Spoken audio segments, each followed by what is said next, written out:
Hello, everyone, and welcome to V.A.C. Roundtable number 80. We have a very special guest with us tonight. One who practically everybody who smokes cannabis has smoked his work at one point or another, and most genetics, I would say, are based off of genetics that were started by this gentleman. Not every genetic, but a good deal of what we know from skunk number one, we can bring back to this man, Sam the Skunk Man. And Sam is joining us from Amsterdam. So we are actually recording tonight and we are airing this at our regular scheduled time because it is Amsterdam time, not the regular 7:10 time that we record at and go with live. So we appreciate your patience as we embark on a very fascinating conversation with a person who we all hold in high regard. So, without further ado, I would like to welcome Sam the Skunk Man. And he is, of course, well known as Sam I Am, the Cat in the Hat. So, Sam, please enlighten us. We ask our guests when we start off, how did you originally come to cannabis in the sense of how old were you when you were first turned on? And I then I when got did the it answer. I got then the answer for you. then I, when did you know it was gonna become your lifestyle? I didn't know it would be my lifestyle for another few years, but after I traveled, I knew for sure. But I was 15 years old in my first year at Hollywood High School, and a Russian girl at school asked me if I wanted to buy some cannabis joints. I said yes, and she asked me, did I know how to smoke it? Although I never had, I said yes. Probably because I was a little bit embarrassed I had never tried it. So I bought three joints from her for 25 cents each. I think it was Mexican brickweed from her family stash. I took the three joints home, and as I was not exactly sure how to consume it, I lit the first one in my backyard, inhaled the big long hit, and felt nothing. So I immediately did the same thing again and again until the joint was gone. And I still didn't really feel a whole lot. And so I lit the second one and smoked big hit, blew it out, immediately took another hit, blew it out, immediately took, and then I lit the third one. And I just started smoking the third one and I started feeling some strong effects. So I put the joint out and I went for a few blocks walk with the sky full of bright colors to Sunset Boulevard, where Hollywood High School was, across the street from the International House of Pancakes, and looked inside and smelled the pancakes. And I ordered pigs in a blanket, blueberry pancakes, and waffles, ate about half of each of the orders, and walked home thinking, this is for me. I really never liked alcohol the few times I had tried it before smoking cannabis. And, as you probably know, many people, the first time they try cannabis, they do not get high or they don't know they're high because it's a learned experience. I didn't have that problem. It was like a rocket ship ride. And on that road you traveled, and that, of course, when did you realize it was gonna be your life's work? Uh, Probably when after I had been to Morocco the first time. Uh, w when I was young and 65, I tried growing cannabis from Mexican seeds.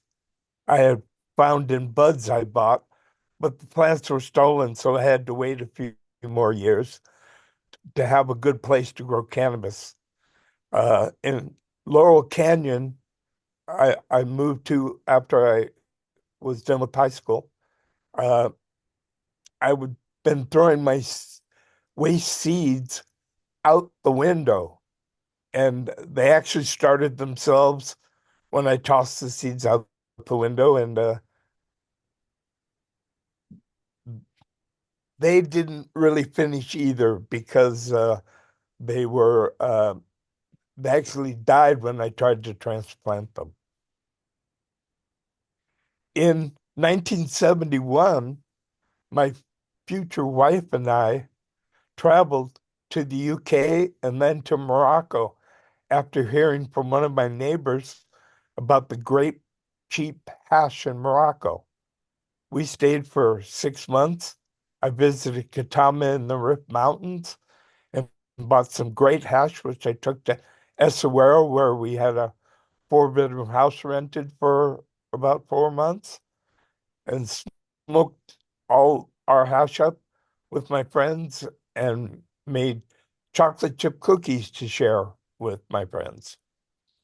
After we left Morocco, my wife and I, we hitchhiked up to Munich, and it was so freezing cold there.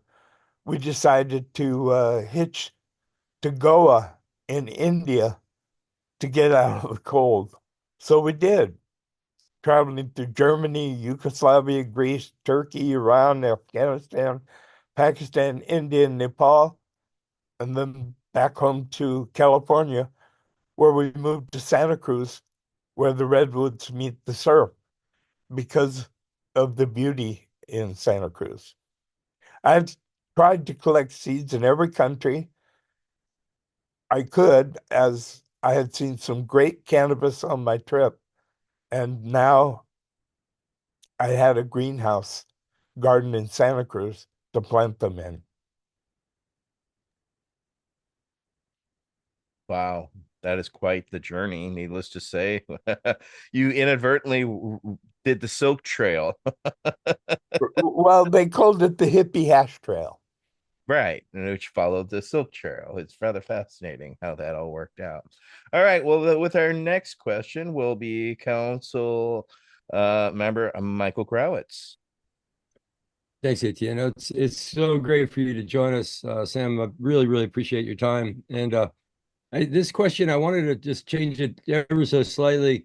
The question is, how did your extensive travel to traditional cannabis producing countries influence your work, nationally and abroad with landrace seeds and your research on cannabinoids and terpenes? But I wanted to just put a little twist on that question. It seems like you in your life and your work blend three different experiences. One being the sort of the hippie cannabis movement, cannabis activist experience inside the United States, one being the traditional, 1,000-year history of cannabis, and another being modern botanical practice.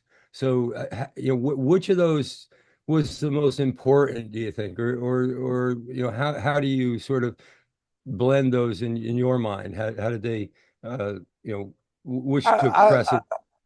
I'm not sure that any one single one is more important because uh, I love cannabis science. I I I I was a member of the International Cannabinoid Research Society for more than 30 years and attended the majority of their meetings. That group was started by Dr. Meshulam and uh, uh, uh, other great luminaries from the past. So I love science. I love smoking cannabis. I mean, the reason I took my first trip was to go see the hash fields and be able to buy hash really cheap in Morocco. And then after Morocco, I instead of slowing down, uh, I just kept going.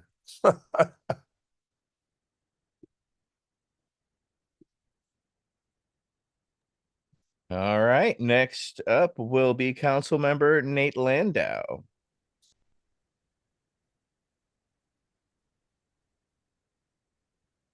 Nate.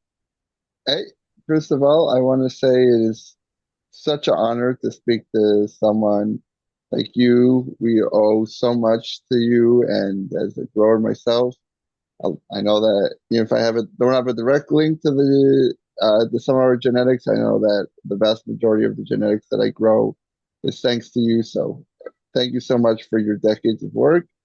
And my question is, what motivated you to establish Sacred Seeds in 1975, and how did it become the world's first cannabis seed? Well, I have been making my own heirloom vegetable seeds as a lifetime member of the nonprofit Seed Savers Exchange in the early 70s. After I had taken a class with my wife with Alan Chadwick at the UCSC garden that combined organic, biodynamic, and French intensive raised bed gardening. So that's the feet I stood on. And after growing cannabis a few years, what I found out was that seeds were what made really great cannabis possible. The genetics, if you grow shit seeds, you get shit weed. No matter how great you grow it, it's still going to be shit weed. Uh, so in 1975, I began to make seeds of the highest quality plants of landrace varieties I had collected and to offer them to my friends and their friends of friends and their friends of friends. Because back in the old days, you couldn't advertise cannabis seeds. They were illegal and it was verboten. So what I did was I packaged them and sold them to my friends, who then sold them to their friends, who sold them to their friends via my new underground cannabis seed company called Sacred Seeds. And what one of the main things I was also trying to do was make it so you didn't have to buy your cannabis from some violent gun carting cartel. Uh, and my seeds were very popular, so I expanded each year until I realized that cannabis seeds were legal to produce and sell in the Netherlands. So in 1985, I moved myself, my seed collections, my wife, and my two daughters to the Netherlands. While in the USA, the pressure on cultivators kept increasing each year with the government war on cannabis. Uh, I had actually left just in time and asked Robert Clark to join me here in the Netherlands. Nate, you have a follow-up? Yeah, if you don't mind, Sherry, I'm just fascinating about your pheno hunt. I read an article that says that I think when you got the skunk, you went through 20,000 seeds. I know breeding is a whole different thing than growing it for flower. You don't mind just elaborating a little bit on your pheno hunting method? Okay, that was actually after I moved to the Netherlands in 1985. I think in about 88, I grew 20,000 of my best skunk number one seeds, a bunch of different families and lines. And me and Robert went through them all and picked out what we felt was the 10 best girls and the 10 best boys. We pollinated those times each other for the second year, where we grew uh,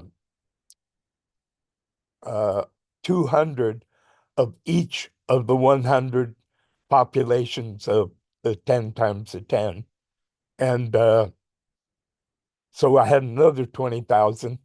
And by that, I was able to determine pretty easily uh, which of the males and which of the females were the best for whatever my goal was: resin, consistency, branchiness, potency, taste, etc. And uh, that's what I used to make skunk number one seeds after that, which was primarily one, my favorite female, and times my favorite male. But I had 10 different ones I could actually mix and match, and they were all pretty damn good, but I like to use my best one.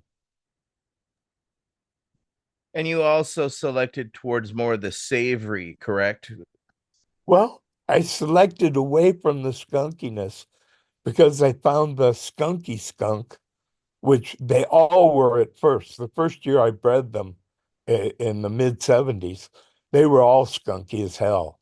I mean, just the tiniest bud in a Ziploc in your pocket would stink up the whole house.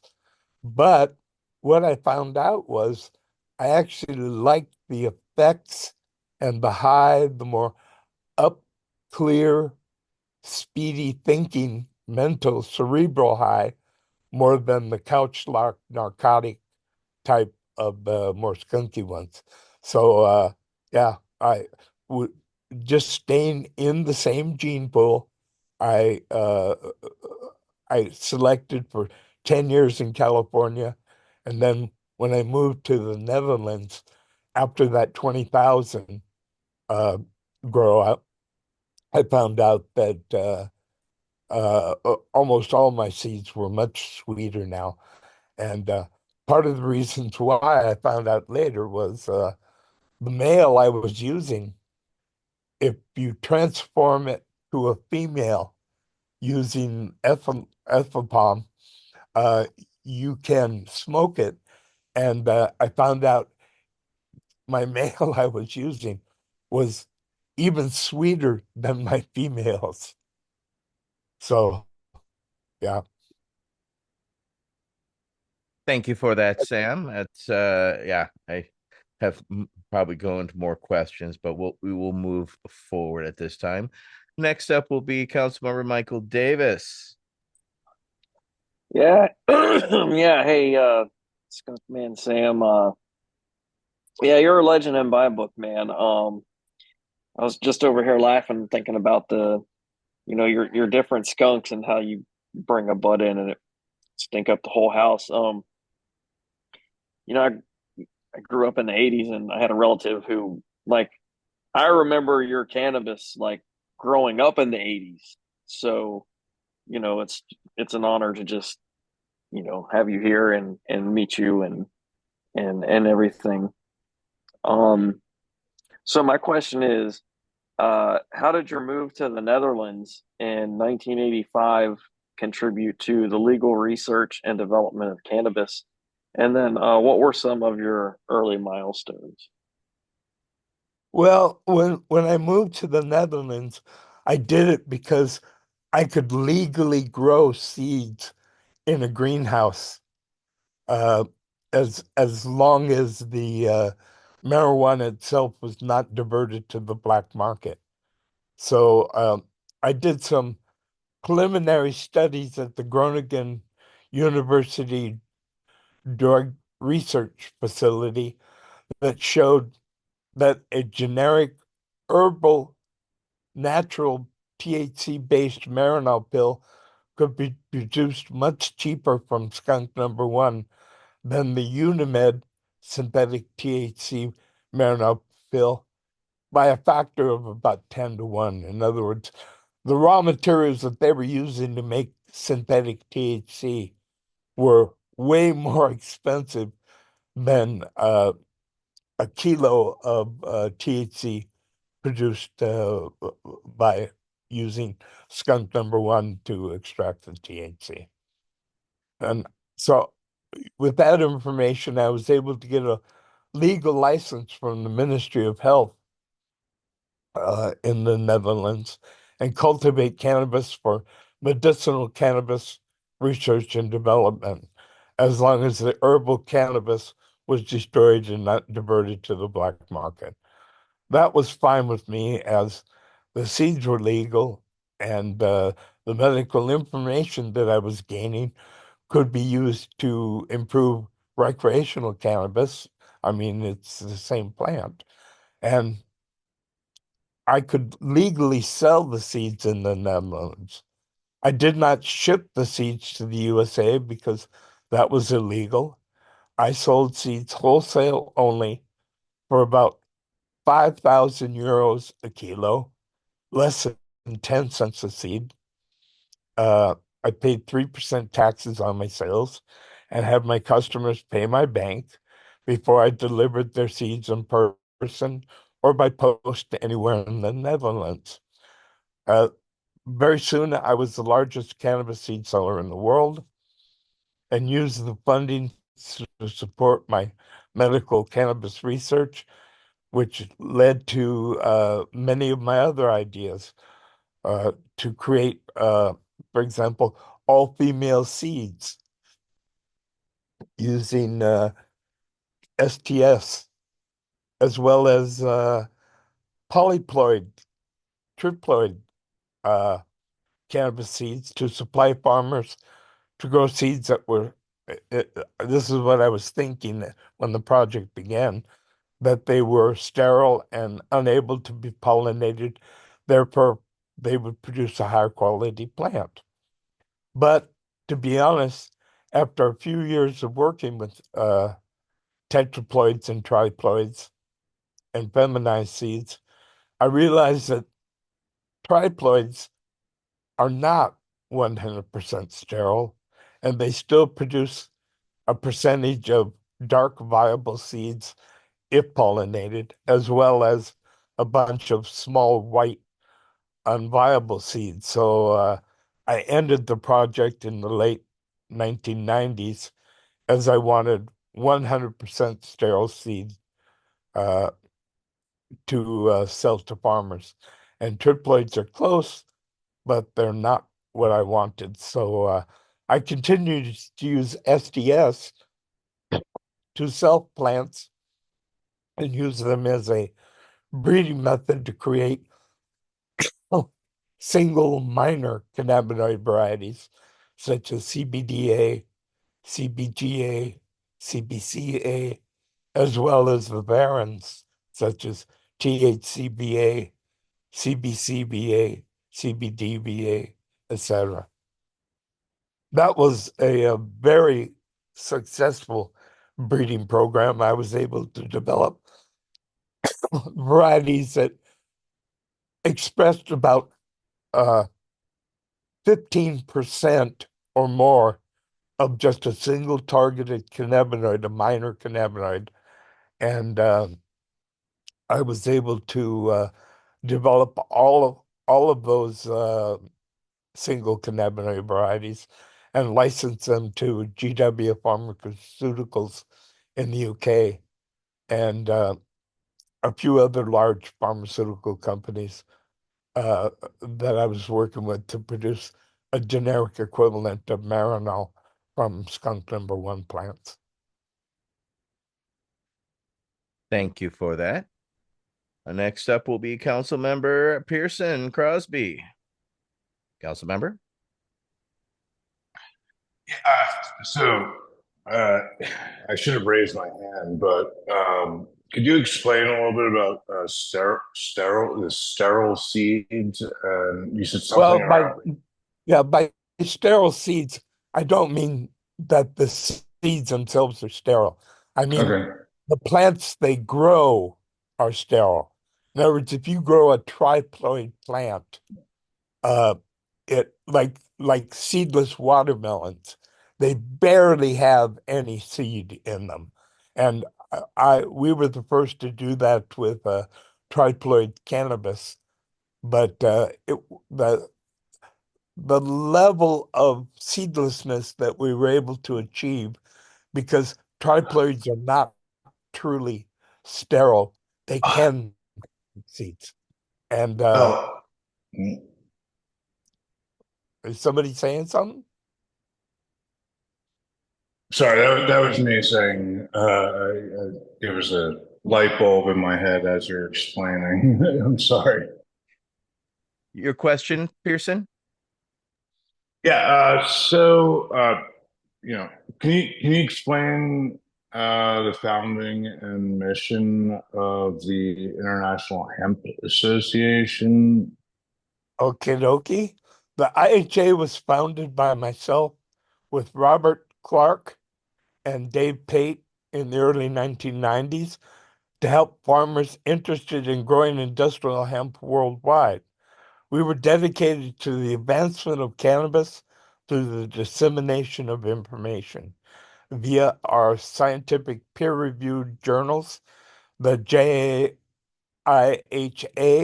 Journal of Industrial Hemp Association, for 6 years. That was 12 issues printed on 100% pure hemp paper, and the journal JIH, Journal of Industrial Hemp, for another 7 years after the first one. Uh, and that was 14 issues. So a total of 13, 14 years that we sold our journal for the membership. And we also sold books, and we sold an IHA educational kit because a lot of people didn't know that you could make hemp plastics and hemp fabric. And so we had educational kits with many dozen different hemp products, uh, as well as we were offering industrial hemp seeds to farmers worldwide to use in trials in their local countries. We supplied them with uh, a dozen different varieties at various times, as well as suggestion advice. And we supplied phytosanitary certificates and import-export permits if required by their local countries.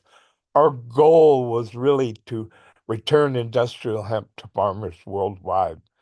Uh, the original issues of the JIHA are still online for free. Uh, Not the second journal, because that was actually the publisher didn't want to make them freely available like we did. But if you look up the Journal of the International Hemp Association, you'll find our the original 12 issues of the JIHA, and they're quite enjoyable. We interview luminaries such as Raphael Mechoulam, Dr. Osole, uh, Rudolph, Dr. Rudolph Brynesen, a whole bunch of really, really interesting cannabis people. And I think you'll enjoy them. Pearson has a follow-up. Pearson? Yeah. So, in regards to the International Hemp Association, uh, do you, how do you think it affected? What was its a role in advancing cannabis research and legislation globally? We were a mentor. Our ultimate goal was really to get uh, industrial hemp to be able to be farmed in all countries uh, that where people would put it through the process to approve it to be allowed to be grown.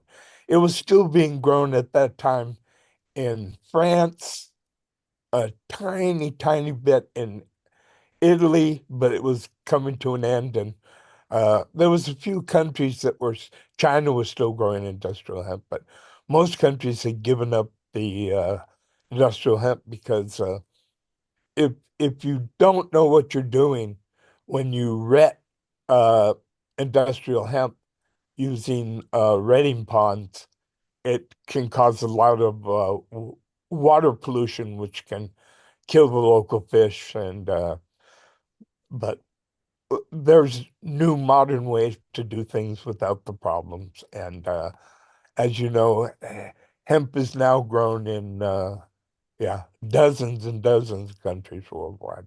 So we were actually very successful at bringing and then we sort of withered on the vine after about 15 years of doing it, and other groups picked up the band, like there was a hemp organization in America, there was the EIHA in Germany, and they they took up the reins and accomplished a lot of the same goals that we were doing. Pearson, you had another follow-up? Yeah, really quick. So I know hemp in early America was mandatory for landowners, from what I understand. And also, I was involved with a project in East or Western Massachusetts with hemp fibers and banana peels as a way to make paper. I'm off topic right now, but I was very Yeah, curious. banana peels, banana leaves, not the peel. Oh, mm. But banana leaves can be used to make textiles also. So Yeah, can so can pineapple leaves. And they're even making leather from cactus now. Yeah, it's amazing the advances in vegetable leather technology. All right, that I have our next question, which follows along the lines of while you were in Amsterdam. Well, you still are, so but when you traveled there. So what led to the creation of Hortifarm BV in 1992? And how did your research with cannabinoids contribute to the development of medical cannabis products such as Sativex as well as Epidiolex? Well, as I had already mentioned, I was able to apply and obtain a legal license from the Ministry of Health to cultivate cannabis for medicinal cannabis R&D in our 1 acre greenhouse in the Netherlands. We were actually the first privately licensed medical cannabis research and development greenhouse in the world. It was a 1 acre greenhouse. One of our first projects was the breeding of single cannabinoid varieties, which the THCA skunk number 1 variety and the world's first high CBDA variety, which we bred in the 1990s at Hortifarm, were used for Sativex. And the CBDA variety was also later used for Epidiolex, Ep Epidiolex. Uh, our team also advised GW that CBD could be used to modulate the effects of THC and allow naive users to avoid the paranoia that some naive users got with THC containing meds, as well as we taught our staff at GW to cultivate cannabis organically with IMP to control pests and diseases. I had suggested to GW a greenhouse facility that had been previously offered to me in Sittingbourne, Kent, where they did base their operations in the UK and grew into a multi-billion-dollar company before selling to Jazz Pharmaceuticals. Uh, by the way, contrary to many stories, I have never owned a share of GW stock. I did receive royalties from GW and from other companies also, but yeah, um, I forgot where I started here. So the end effect is Sativex, because it was a combination 1-to-1 of THC and CBD, needed a CBD variety source. and Epidiolex also needed CBD because that's what it is. Uh, and they didn't exist before we created the first one. And now that's now owned by Jazz Pharmaceuticals, correct? They own GW. Yes, correct. Okay. All right. And they Next. don't they don't want to give me any money. That's a common theme, unfortunately. Well, unfortunately, they're a shark and I'm a minnow. That is true. Michael Crowitz, you have the next question for this minnow. Thank you. So I think you covered this sort of a little bit, but if you could go a little bit deeper into exactly how breeding methods like STS to create single cannabinoid cultivars, and a little bit if you could touch on, a little bit of the significance of breeding the first high CBD variety back in the late 1990s. Well, I would. I bred the world's first high CBD variety because I knew I could. I didn't have an end use for it, although we were in communications with Carlini in Brazil, and he needed CBD materials. So we certainly helped people like him because CBD wasn't really controlled the way that THC was. But SDS can be used to self plants by creating S1, S2, S3, S4 generation plants that each with each generation of selfing, so you start with, let's say your target is THCV. You find some plants which have minor amounts of THCV.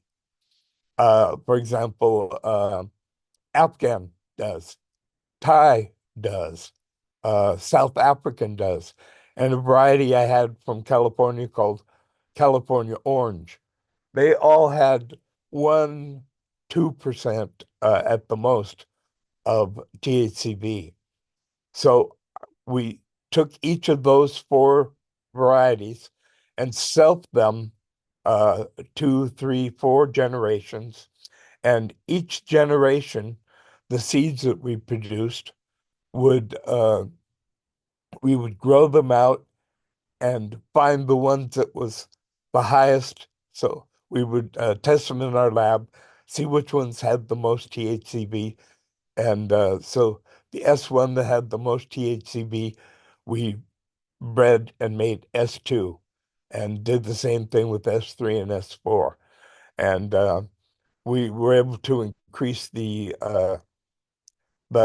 single targeted cannabinoid uh, from 1 or 2% up to 15%. And the only problem, of course, is that S3, S4 generation plants have no vigor or no resistant to pests and diseases. But we had four separate lines, which allowed us to combine the four separate lines at the end, and that restored all the vigor and resistance. And yeah, it's hard to understand because I have been growing plants for the longest time, and I found out that if you pollinate to itself a single plant, what happens is it really becomes so degenerate that it you it's not it's functionally sterile. A pollen doesn't drop anymore. It remains sticky, and you have to use a Q-tip to remove it.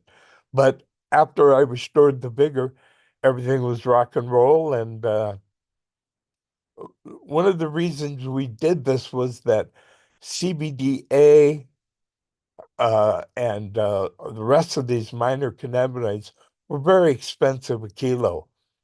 And research was difficult and expensive to undertake. So we bred single cannabinoid varieties to allow research into all of the minor cannabinoids in for medical uses in the hope it would allow cannabis and the cannabinoids to be brought back into Western medicine. And we were actually successful beyond our wildest dreams at doing that. And there's many single cannabinoid varieties now, but in the 1990s, we were the only people doing it. Well, you were the only people who had access to do something like that, much less the wherewithal as well. So, It's very hard to do cannabis research and science when it's your work is illegal and it could be taken from you at any time. When it's legal, it changes the picture. And we also had an analytical lab with GCFID and HPLC, etc. yep. I'm late on that one. All right. Well, next up will be Nate Landau with our next question.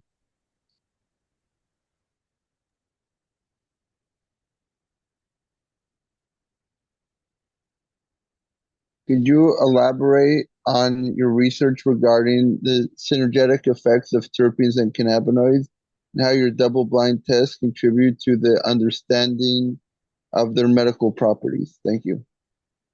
Okay, around 2000, Robert Clark and I,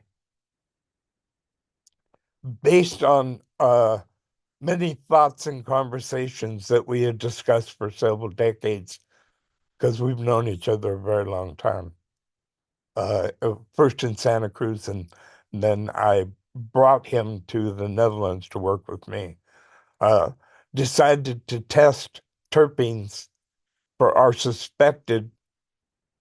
we suspected had the ability to modulate and potentiate pure THC and possibly the other cannabinoids.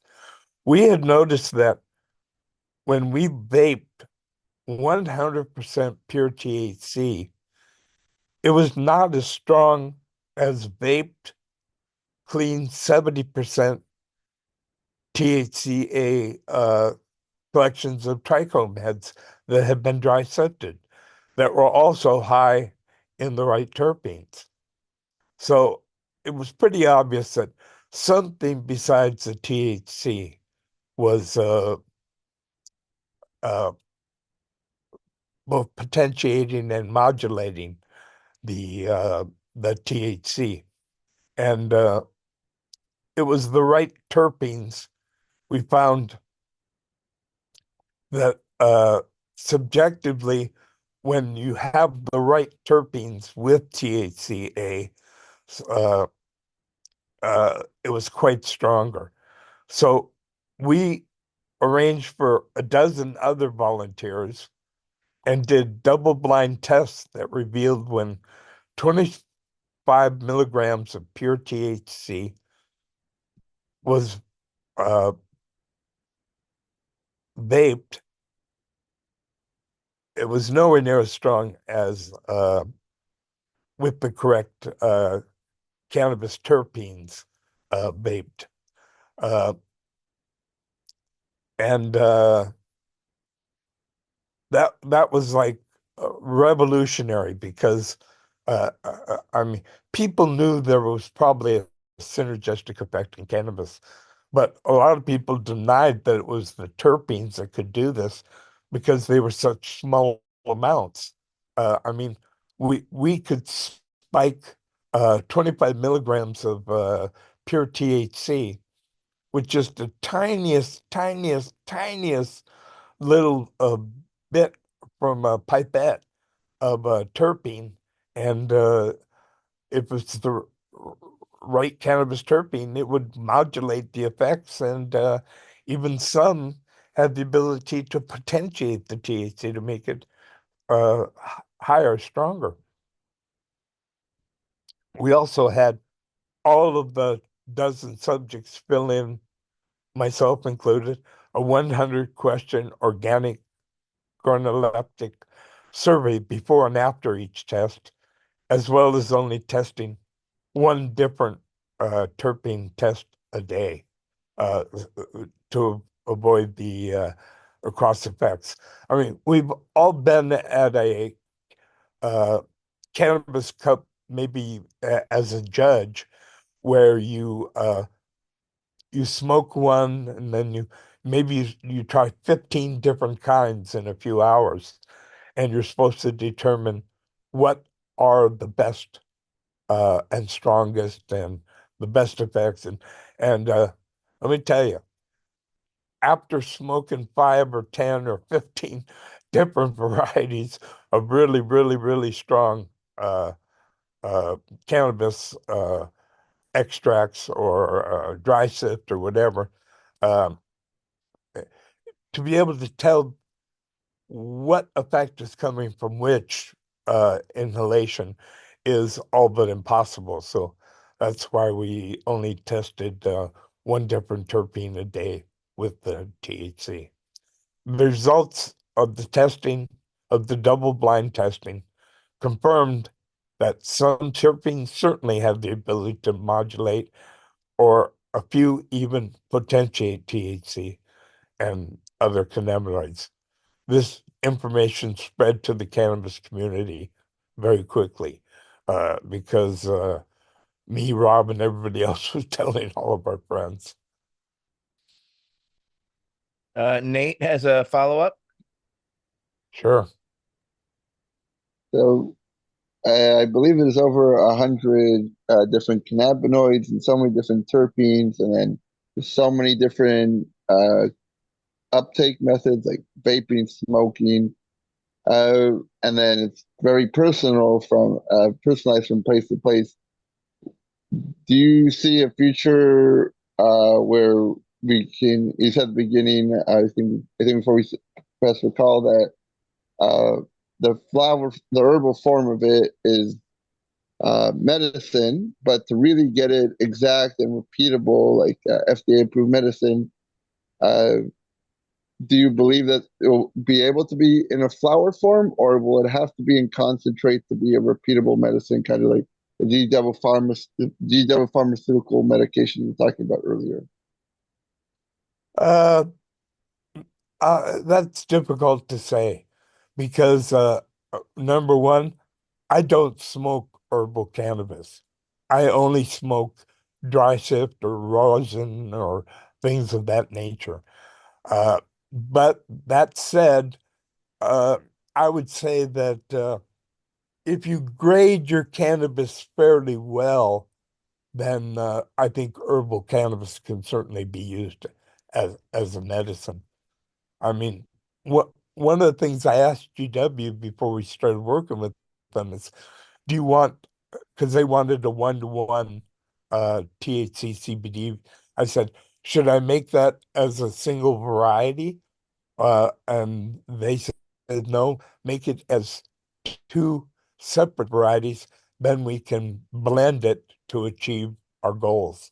And I can understand why they want to do that because that allows you to alter the ratio between them or alter the ratio between the cannabinoids and the terpenes or whatever uh, very, very quickly. Whereas if you try to breed a plant that is what you want, uh, either it is what you want or it ain't quite what you want. And it's a lot easier.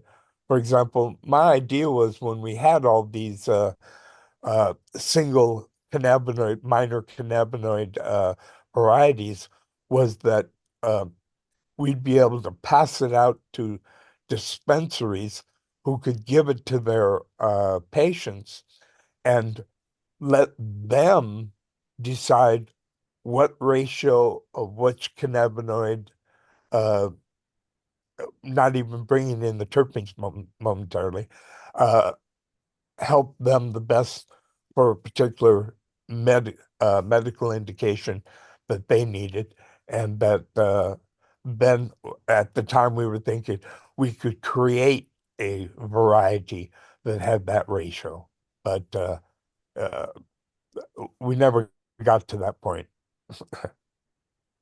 I have a quick question, and then Pearson has a follow-up. How did you, what terpenes did you derive, and how did you get them? Were they like food grade, or did you extract the terpenes and then so were they cannabis derived, so to say? They they were not all 100% cannabis derived, although I strongly recommend that. Because then you don't have to worry about solvent extractions with remains of solvents and stuff like that. But what we did was we really looked at the top 10 or 12 terpenes that are most commonly found in cannabis. And those are the ones we tested first. It happened to include uh, uh, linalool, linalool. It included myrcene. It included limonene. It included a lot, pinene. A lot of the really important ones we did, uh, and we found out majority of the ones that I just mentioned certainly modulate, and several of them also potentiate THC. Next up is Pearson with his follow-up question. Yeah, so I am very curious why you don't smoke combustible or you don't smoke flower.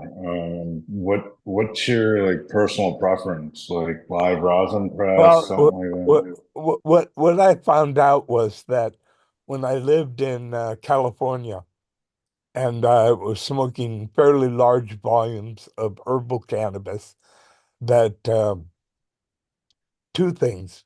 Number one, in the morning, I would spit up black phlegm from all the combustion inhaling. And the second thing was that also every year in California, I got at around Thanksgiving, I got laryngitis when I was smoking herbal cannabis that had dried for 2 weeks, and you could technically smoke it, but had not been cured for a few weeks, for a few months even. And after I started drying it for 2 weeks in the dark and then curing it for several months before dry sifting it uh, to make either 99% trichome head hash that was in the low 80s of THC and rich in terpenes. Uh, I I was having trouble with the amount of herb that I was smoking. And when I switched over to dried and cured dry sift, all those problems disappeared. Thank you. All right. Next up will be Council Member Davis. That's interesting. So, in what ways do you believe your work with cannabis has impacted its return to Western medicine?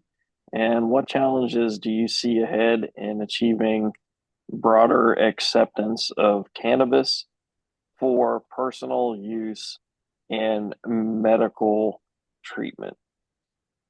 My goals from the beginning have been to allow all adults to grow any cannabis for any personal end use, medical, recreational, industrial, by anyone, anywhere. It, I personally believe that if grown for commercial consumption, uh, Uh, it, it should be modestly taxed and lab tested, regulated to keep all consumers' products safe. World still has a long way to go, but that journey is well on its way. I am one of the many who have helped cannabis get to the place in society and agriculture and medicine that it is today. Uh, my suggestion is we all keep moving forward, and I know you all agree with that.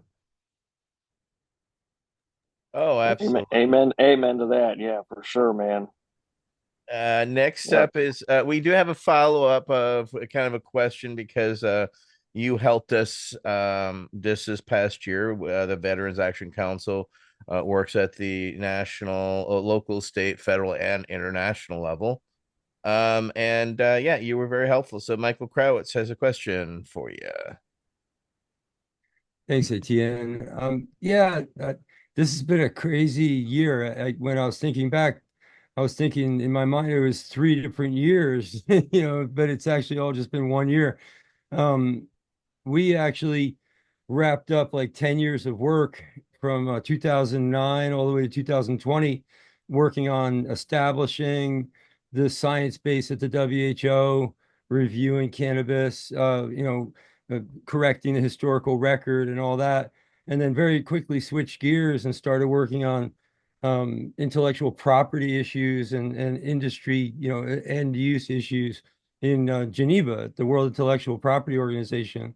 And a big transition was this year at the Commission on Narcotic Drugs meetings at the United Nations in Vienna, where Sam came in and virtually at least and presented a very, I consider, very important speech, which was very helpful in helping those trying to transition and understand the challenges ahead in establishing a fair and equitable marketplace for those pioneers and heirloom cannabis genetics holders around the world to be able to play fairly with the massive what did you call it before the shark and the goldfish.